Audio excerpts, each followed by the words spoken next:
parti pour la suite des abdominaux. Ok, donc après les ciseaux, on vient de terminer des magnifiques ciseaux. On va faire la baissée relevée. On va tendre les jambes vers le plafond. Les jambes n'en font qu'une, elles sont vraiment serrées l'une contre l'autre. Les pieds sont flex. On place les mains derrière la tête, on peut éloigner un petit peu le gros coussin si on l'avait. On place les mains derrière la tête. De nouveau, on va s'enrouler vers l'avant. Regardez le deuxième bouton. Donc la nuque est très longue à l'arrière et on n'écrase pas à l'avant. Si vous avez besoin, si vous n'arrivez pas à décoller le menton de la poitrine, essayez de trouver un petit quelque chose, une petite balle, une paire de chaussettes que vous allez placer ici entre votre menton et votre poitrine.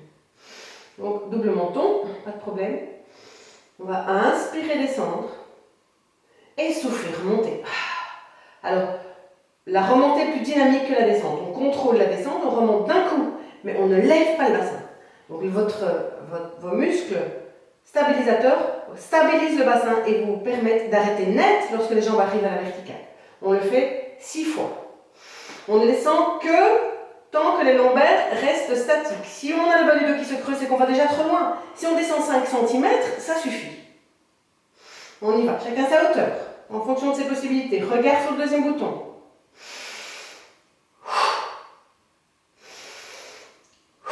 2, 3, c'est puissant, et 4, 5, et 6. Ok. Le dernier, le plus dur, les croisillons. On va pivoter, donc tourner autour de son axe. Un coude en arrière, on regarde le coude arrière, les jambes restent bien au centre, les deux bords du sacrum, avec une pression égale dans le sol. On regarde le coude arrière. L'aisselle de l'autre bras vient coiffer le genou. C'est une image, bien sûr. Inspirez, soufflez, changez. L'autre côté. On regarde le coude. On lève l'omoplate, posé. Et souffle. Et on s'immobilise. Ça fait 3. Et 4, lentement. Et 5. Et 6. Et 7. Et 8. On fait une petite série de 8 plus rapidement. Pensez à pivoter autour de votre axe. Ne tombez pas vers le sol. Et 4, et 5, et 6, et 7, et 8. Oh là là là là. C'est dur, hein, ça? Et de nouveau des petits cercles. On va faire aussi des petits cercles avec les chevilles. Pour les détendre et détendre le muscle des mollets. Et sinon, les genoux, des petits papillons.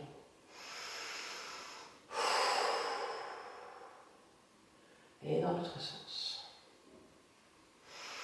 Et puis on peut faire des petits cercles de nouveau avec le bassin dans le sol. On ramène les genoux.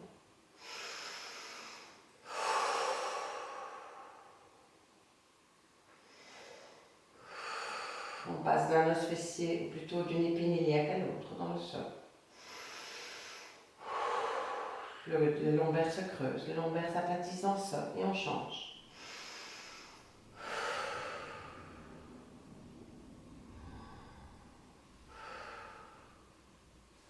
Ok. Et maintenant la nuque, toujours un petit moment de détente de la nuque. On fait des grands oui. En respirant. On regarde derrière soi. On amène le menton vers la poitrine. Et encore derrière. Et le menton vers la poitrine. Et puis des grands noms. Nuque relâchée. Laissez rouler votre tête.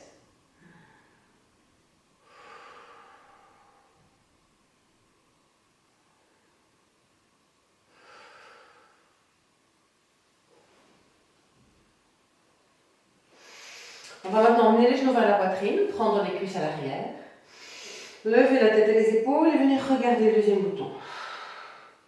On prend le temps de bien se placer, on rentre le coccyx, on allonge la nuque, on éloigne les épaules des oreilles. Il y a beaucoup de détails. Un des principes directeurs du Pilates, c'est la précision et le contrôle. Contrôle du mouvement, contrôle du corps par l'esprit. Précision du mouvement jusqu'au bout des ongles. Inspirez. Levez légèrement le bassin et avec le poids des jambes qui poussent dans les mains, on roule en position assise. Et on est prêt pour l'étirement de la colonne vers l'avant. Alors ici, on va le faire sans rien. Donc si vous avez du mal à garder le dos droit, vous avez tendance à partir comme ça un petit peu arrondi, par manque de souplesse, vous placez un petit coussin, un petit support sous votre bassin. Donc, peu importe la hauteur, votre colonne doit être droite. Donc si vous devez mettre un coussin assez épais, pas de problème, même si vos jambes sont en diagonale vers le sol. On écarte bien les jambes. Si on a des très longues jambes, elles peuvent dépasser un petit peu du tapis. Si on est un peu plus petit, on peut mettre les talons vraiment sur les bords du tapis, c'est plus confortable, mais à l'intérieur. J'écarte un petit peu plus. On va d'abord se dresser sur les ischions. Inspirez, allongez la nuque, allongez toute la colonne et soufflez. Venez placer votre cuirasse musculaire autour de votre centre d'énergie. 3 fois. Et on y va.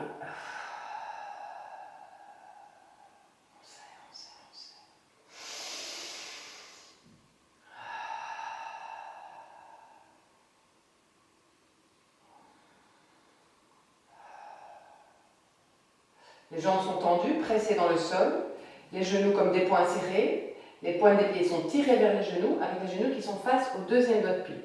Donc on ne laisse pas les pieds partir en éventail, ni en canard. On va tendre les bras devant les épaules, les bras vont toujours garder cette forme horizontale. On inspire, on grandit, on s'allonge vers le plafond, et on souffle, on plonge.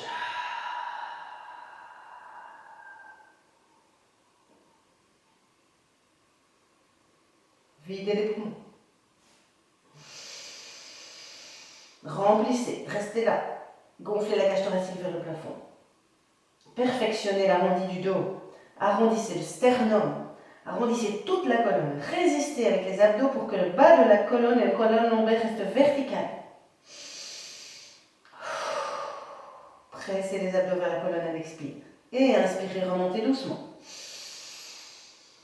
On visualise une colonne d'air que l'on remplit à l'inspire et qui entoure les vertèbres. On a les poumons pleins en haut et on plonge. On vide les poumons. C'est un exercice d'étirement de la colonne tout autant qu'un exercice de respiration. On vérifie que les épaules sont bien calées dans le dos. 4e connexion. Et on a les abdos verrouillés. On inspire, on remonte. Et on est grand, grand, grand, grand, grand. Les épaules s'enfoncent dans le dos, les omoplates se plaquent aux côtes. Et soufflez. Plongez, plongez, plongez. Cet exercice n'a l'air de rien, mais il est très intense. Je ne respire pas, j'ai les poumons vides. Et on remonte. Et une petite dernière, on souffle, on plonge. Bouche ouverte, détendue. Celles qui sont souples peuvent attraper la pointe des pieds. Les autres placent les mains sur les tibias, même sur les genoux. Attraper quelque chose.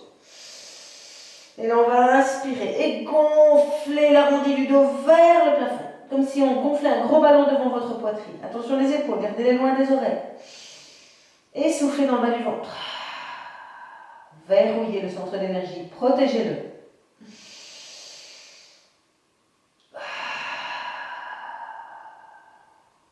Et puis on lâche, on remet les bras à l'horizontale.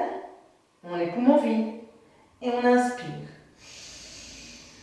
Et progressivement, on revient à la verticale et on replace les vertèbres l'une sur l'autre. Magnifique.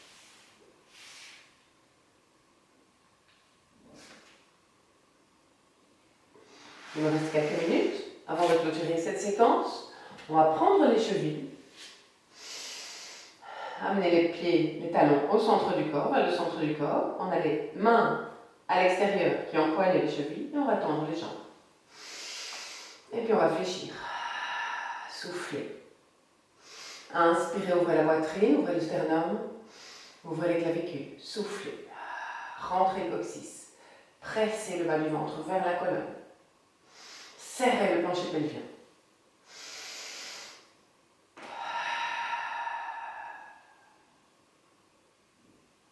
Encore.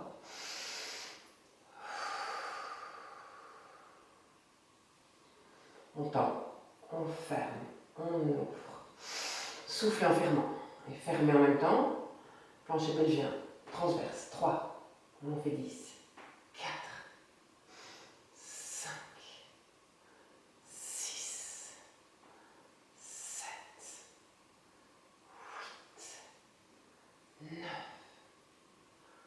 Et 10. Et on va laisser les jambes s'écarter, s'écarter, s'écarter. Gardez son équilibre. Gardez le deuxième bouton vers la colonne. Fléchissez les pieds. Peu importe si vous avez les mains sous les mollets, vous avez les mains sous les genoux, ça marche aussi. Ça étire l'intérieur des jambes, tout en étant dans une position d'équilibre. Et on ramène. Et voilà. Ça, ce sera pour vous préparer donc à la bascule, jambes écartées, que nous ferons dans la séquence suivante.